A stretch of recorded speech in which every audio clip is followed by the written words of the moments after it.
Hello friends, welcome to our channel heal your mind body and soul. मैं हूं आपकी life designer वंदना चौधरी। आज हम बात करेंगे सीक्रेट ऑफ हैप्पीनेस। खुश रहने के राज क्या है, सीक्रेट क्या है। तो ये बात है एक 14 वर्षीय के लड़के की। 14 साल का लड़का अपने पिता से कहता है कि पिताजी, सदा खुश रहने का सीक्रेट क्या है, आप ये हमें बताइए। तो पिताजी कहते हैं, ठीक है, तुमने अपनी कम उम्र में इतनी बड़ी बातें मुझसे पूछी है तो इसका जवाब मैं आपको ज़रूर दूंगा। तो पिताजी कहते हैं कि वो सामने तुम्हें वो पहाड़ दिखाई दे रहा है, तुम वहाँ पे जाओ। वहाँ पे बहुत बड़ा एक महल है, उसके मालिक बताएंगे तुम्हें कि खुश रहने का सीक्रेट क्या है। वो बच्चा अपना सामान पैक करता है क्योंकि वो दूर है, एक दिन लगेगा वहाँ पे जाने के लिए। तो पैक करके वहाँ जाता है और वो बच्चा वहाँ पहुँच भी जाता है।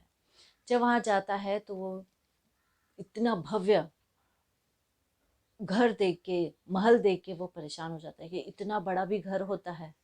तो जैसे वो अंदर जाता है कि वो मालिक उसे बैठाते हैं, बोलते हैं बैठने के लिए कहते हैं। फिर भी वो बच्चा इधर उधर पूरे घर को देखने लगता है और वो मालिक पूछते हैं कि क्या हुआ, आप क्यों आए हैं यहाँ पे। तो वो बच्चा बताता है कि मैंने अपने पिताजी से प्रश्न किया था कि हमेशा खुश रहने का क्या राज है, क्या सीक्रेट है कि हमेशा लोग खुश रह सके। तो मेरे पिताजी ने कहा कि आपसे मिलने के लिए। तो वो बोलते ठीक है, तुम इतने आप देख रहे हो पूरे महल को, तो एक काम करो, आप पहले पूरा महल घूम के आओ, उसके बाद हम बात करेंगे। तो वो बच्चा रेडी हो जाता है, बोलता है ठीक है, मैं महल घूमूंगा।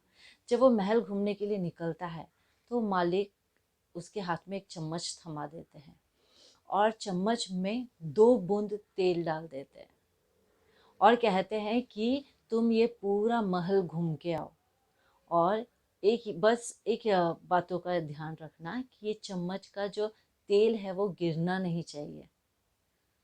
जब तुम वापस आओगे तो ये 2 बूंद इस चम्मच में रहना चाहिए। तो बच्चा वही करता है, वो पूरा महल घूमता है। करीबन उसे 1 घंटा लगता है वो महल घूमने में। जब पूरा महल वो घूम के लौटता है, जब आता है, तब मालिक उसे पूछते हैं कि वो तेल कहाँ गया। तो बोलता है ना, इसमें तो 2 बूंद आपने डाला था, ये दोनों बूंद है इस चम्मच में। तो बोलते ठीक है, बहुत अच्छा, तुमने तो बहुत अच्छा काम किया। मैंने बोला तुम्हें ये बूंद 2 बूंद तेल गिरना नहीं चाहिए और तुमने वैसा ही किया। अब मुझे ये बताओ कि तुम्हें महल कैसा लगा। तुमने वो गार्डन देखा ऊपर, उसमें मैंने पिछले हफ्ते बहुत सारे अलग अलग फूल लगाए हैं। तो बच्चा बोलता है वो तो मैंने नहीं देखा। फिर वो बोलते हैं कि तुमने लाइब्रेरी देखा, उसमें कितनी सारी बुक्स हैं। तुमने ऊपर का रूम देखा, तुमने बेडरूम देखा, ये देखा वो देखा। वो बच्चा कंफ्यूज रहता है, वो बोलता है मैंने तो अच्छे से कुछ देखा ही नहीं। तब वो सेठ कहते हैं तुमने क्यों नहीं देखा, क्योंकि तुम्हारे हाथ में ये जो 2 बूंद चम्मच तुम्हारे हाथ में था, इसीलिए तुमने नहीं देखा। तो ये कहानी के माध्यम से मैं ये आपको बोलना चाहूंगी कि सेम सेम सेम गलती हम भी यही करते हैं। हम अपने हाथ में नहीं, हम अपने माइंड में वो चम्मच में 2 बूंद तेल लेके घूम रहे हैं। वो 2 बूंद तेल क्या है।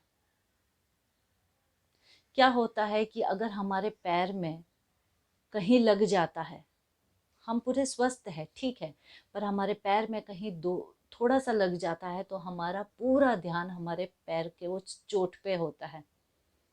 उसी प्रकार हमारी लाइफ में सब कुछ परफेक्ट है, सब कुछ अच्छा है, पर किसी ने आके हमें कुछ कह दिया तो क्या होता है, हमारा पूरा ध्यान उस बातों पे चला जाता है। पूरा दिन यही चलता रहता है कि इसने ऐसा क्यों बोला, इसने वैसा क्यों बोला, ऐसे कैसे हो गया, होता है ना। तो वो क्या कर रहे हैं, हम ये बात है जो हम अपने माइंड में वो 2 चम्मच तेल लेके घूम रहे हैं। अगर वो तेल लेके ना घूमे तो हमको कितनी अच्छी लगेगी दुनिया, हम हमेशा खुश रहेंगे। आप खुद सोचिए, क्या हम कोई खुशी की बात होती है, एक खुशी की बात पे क्या आप बार बार हंस सकते हैं। नहीं हंस सकते। तो एक दुख की बात आ जाती है तो उसी को सोच सोच के हम क्यों बार बार दुखी होते हैं। दुखी नहीं होना है, कोई स्ट्रेस आना नहीं चाहिए। अगर कुछ आ रहा है माइंड में तो उसे हमें हटाना है। सुख और दुख दोनों आना चाहिए लाइफ में, क्योंकि फिर अगर सुख दुख नहीं आएगा तो हमें सुख का हम एंजॉय नहीं कर पाएंगे सुख को। पर ये हमारे हाथ में है कि हमको इसके कोई भी परिस्थिति आए उसको किस तरीके से टैकल करना है, उसको किस वे में लेना है। सिर्फ इतना कहना चाहूँगी कि हमेशा पॉजिटिव सोचिए और पॉजिटिव रहिए और खुश रहिए। Thank you.